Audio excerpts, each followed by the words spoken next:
Hi Super Granny. This is a bit of an off-the-cuff video in the same fashion that I used to come visit you when you were in the city here. We just decided we were going to see Granny and we'd come see you.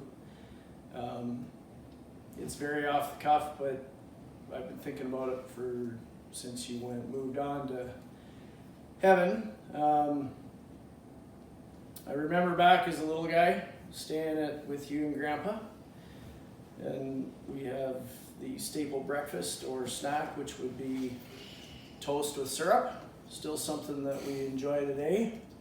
And then we also had the other night boiled carrots, and it reminded me of you. And we also remember, the boys and Christine remember that you had a love for turnips, since we're talking about food, and you also loved your white wine. I remember your determined attitude when Grandpa had left us and you decided that you were going to learn how to drive. And I believe the age was 65.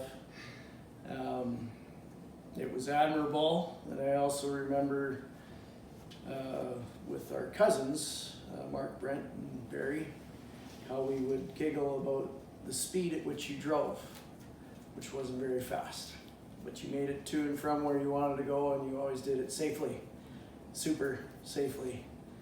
So as we moved on, I brought home a good-looking young blonde lady named Christine, who you met on the same day that the rest of my family met her, as I brought her to meet Barry and Janice and Jordan, and you and Mom and Dad just happened to be there.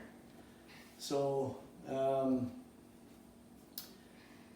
then Christine and I had a couple little munchkins, Charlie and Will, who grew to love their Super Granny. I believe it was Charlie who coined the phrase Super Granny early on in his days. And when we did come and visit you, I'd usually bring the boys, and we'd usually look at fish.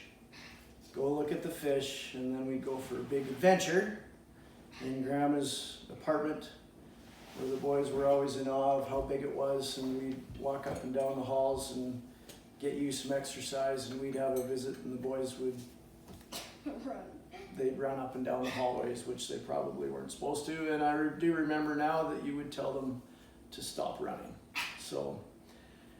And then once we were done our adventure, we'd come back and we'd have some cranberry juice, which you always had in your fridge. And sometimes we'd also have a A&W Teen Burger. Come on. Which we always liked having with you. And then as you started to move towards heaven, there will be an everlasting memory of the three of us here. I don't remember exactly how it happened, but Will happened to enter the room a little bit before Charlie and I.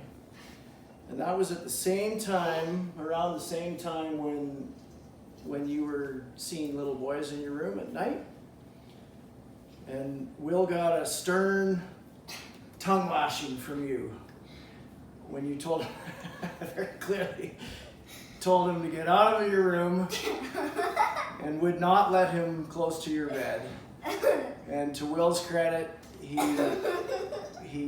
took it well, and then we got you calmed down, and I remember that as one of our last really nice conversations when you were still able to have a good visit. So, with that, as a family, we are sad to see you go, but we're happy you're in a better place. And the boys and I and Christine would like to say that we love you. What do we call her? Super. We love you, Super. We love you, Super. We're glad you're in a happy place.